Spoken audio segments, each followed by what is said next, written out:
सद्गुरुनाथाय नमः। ओम ह्रीं श्रीं सद्गुरुनाथाय नमः। ओम ह्रीं श्रीं सद्गुरुनाथाय नमः।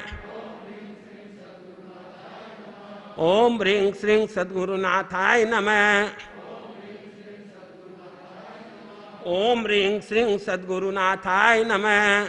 बोलिए कर्नाटक गज के श्री खादीधारी श्री गणेश लाल जी महाराज साहब की। जीने की कला तो सभी धर्म बताते हैं, सभी धर्म जीने की कला बताते हैं, आर्ट ऑफ लिविंग। लेकिन आनंद पूर्वक कैसे जिया जाए ये कला केवल एक और एक मात्र महावीर ही बताते हैं।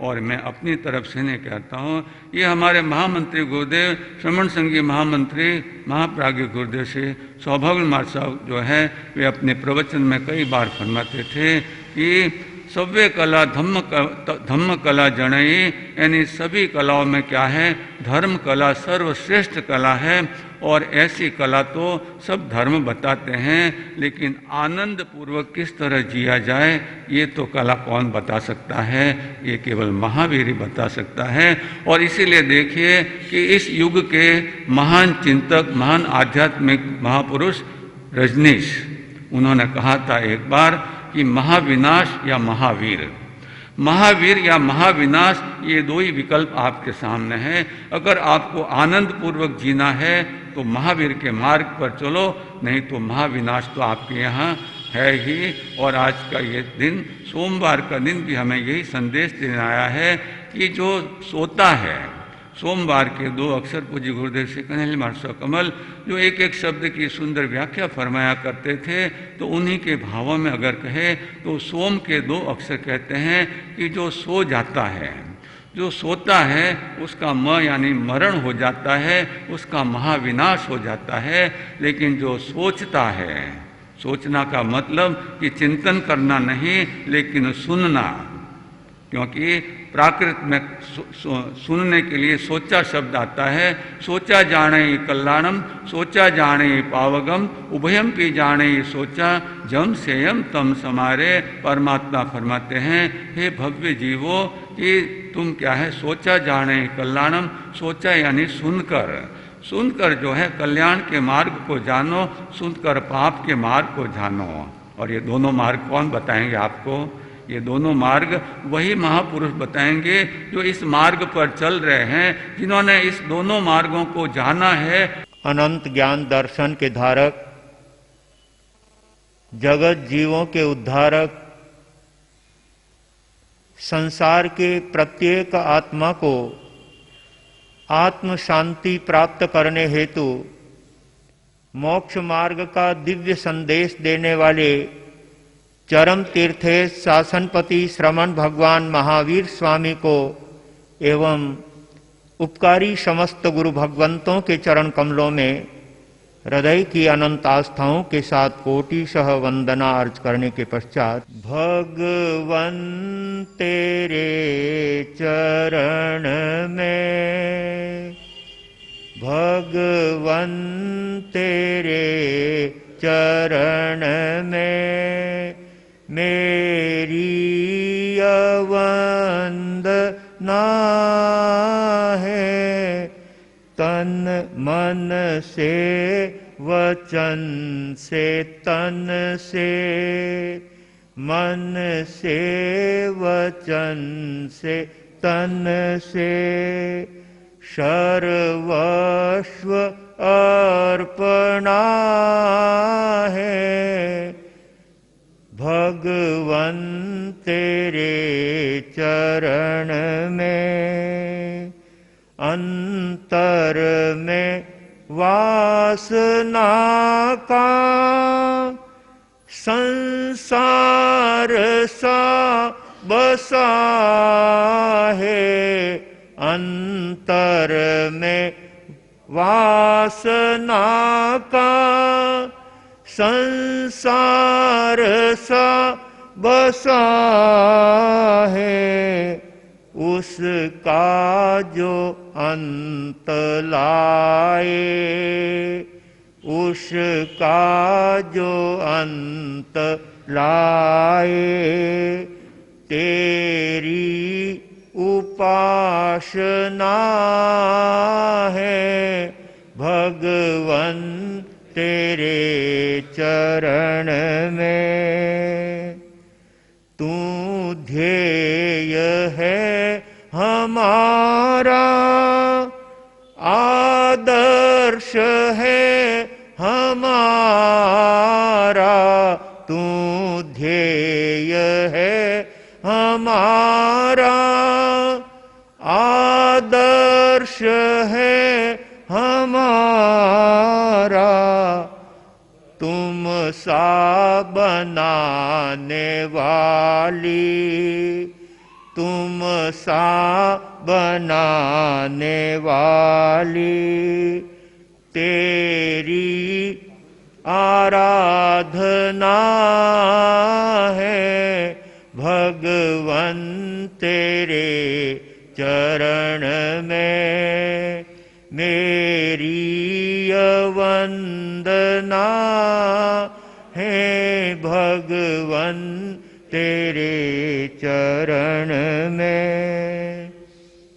पर भाव छोड़ कर के, पर भाव छोड़ कर के, अपना स्वरूप पाऊं। पर भाव छोड़ कर के, अपना स्वरूप पाऊं।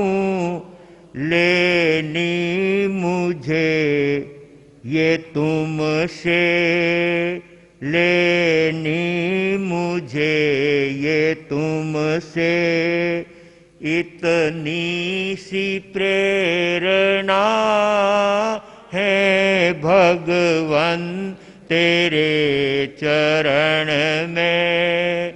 मेरी वंदना है मन से वचन से तन से, सर्वस्व अर्पणा है भगवन तेरे चरण में।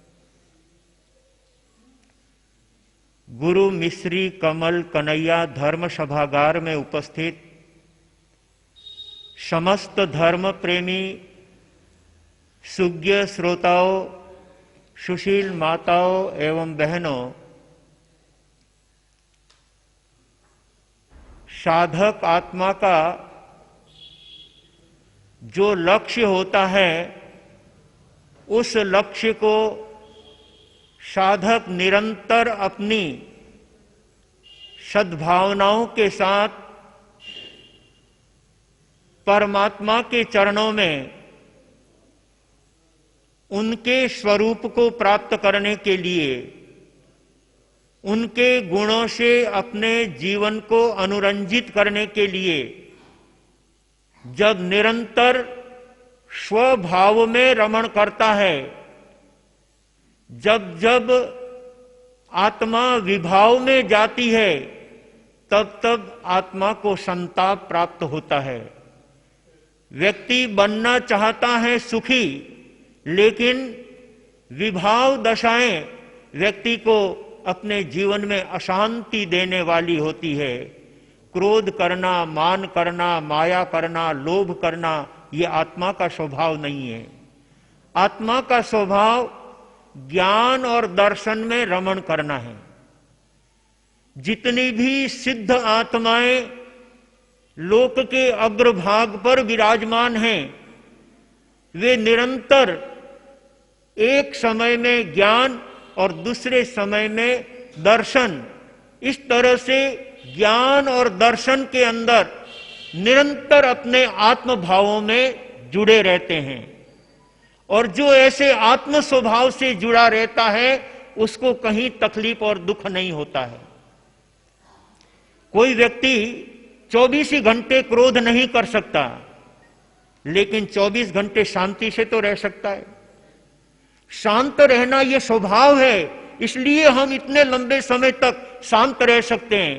परंतु कोई अगर कहे कि हम दिन भर जो है गुस्सा करते रहेंगे, क्रोध करते रहेंगे और अनशन बोलते रहेंगे, तो ऐसा हो नहीं सकता, क्योंकि शरीर की अमुक सीमा होती है। उस सीमा के बाद में व्यक्ति अपने को शांत करना ही पड़ता है। इसी तरह से जब आत्मा निज स्वभाव में आ जाता है, तब वो परमात्मा के स्वरूप की तरफ, अपने स्व के स्वरूप की तरफ निरंतर आगे बढ़ता हुआ जीवन में अद्भुत शांति और आनंद की प्राप्ति करता है। और वो लक्ष्य था संतों का।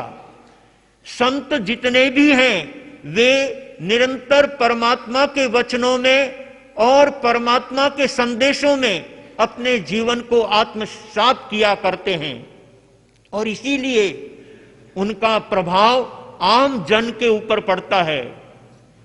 जैसा कि अभी आपके सामने वचन सिद्ध योगी तपस्वी श्री वक्तावरमल जी महाराज साहब की बात कहो, चाहे महान तपस्वी वचन सिद्ध योगी खादीधारी पूज्य श्री गणेशी लाल जी महाराज साहब की बात कहो, उन संतों के दिल में स्व में रमण करने का भाव था, इसलिए लोग उनसे जुड़ते चले जाते थे।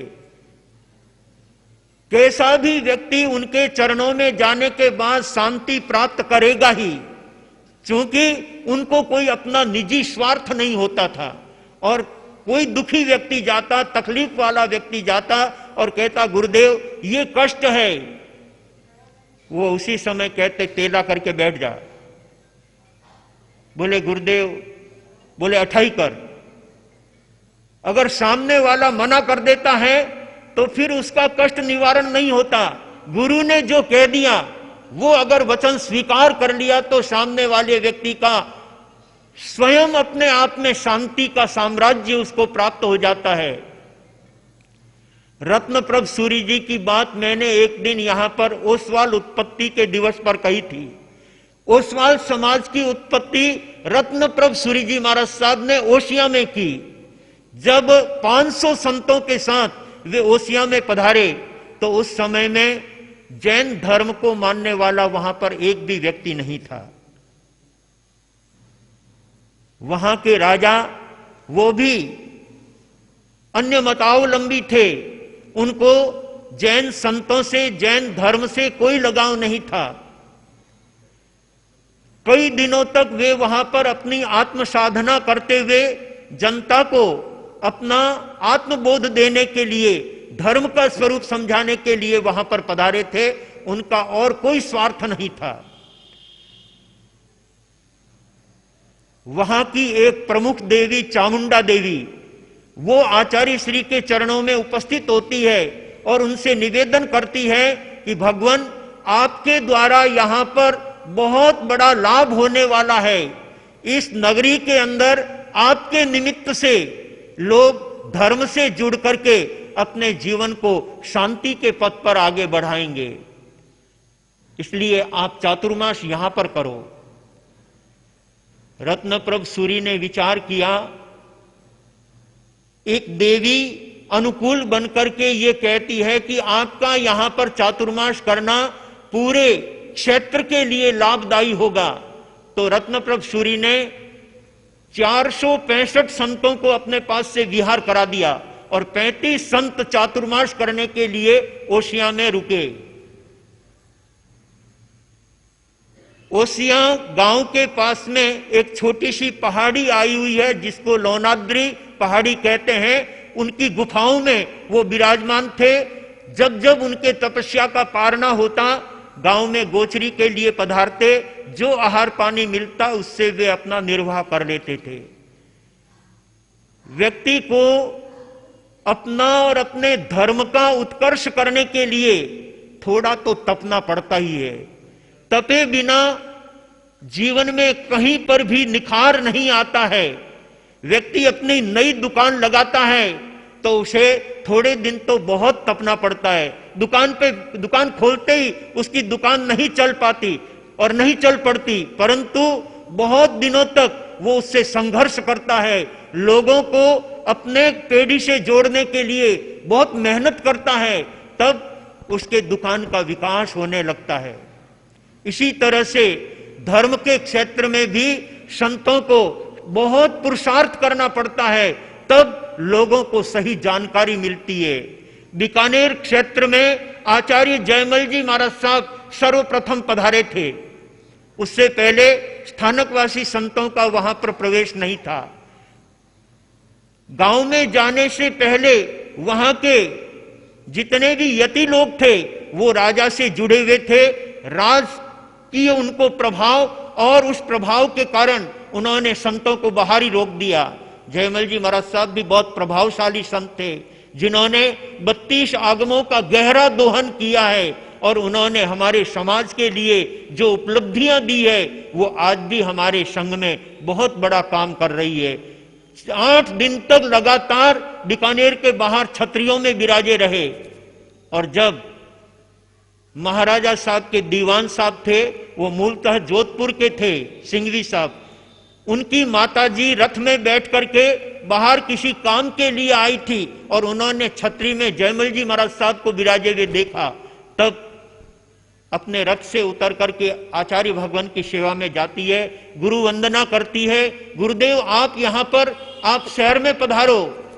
बोले शहर में आने के लिए तो हम भावना रखते हैं, परंतु यति लोग वे बाधक बने हुए हैं।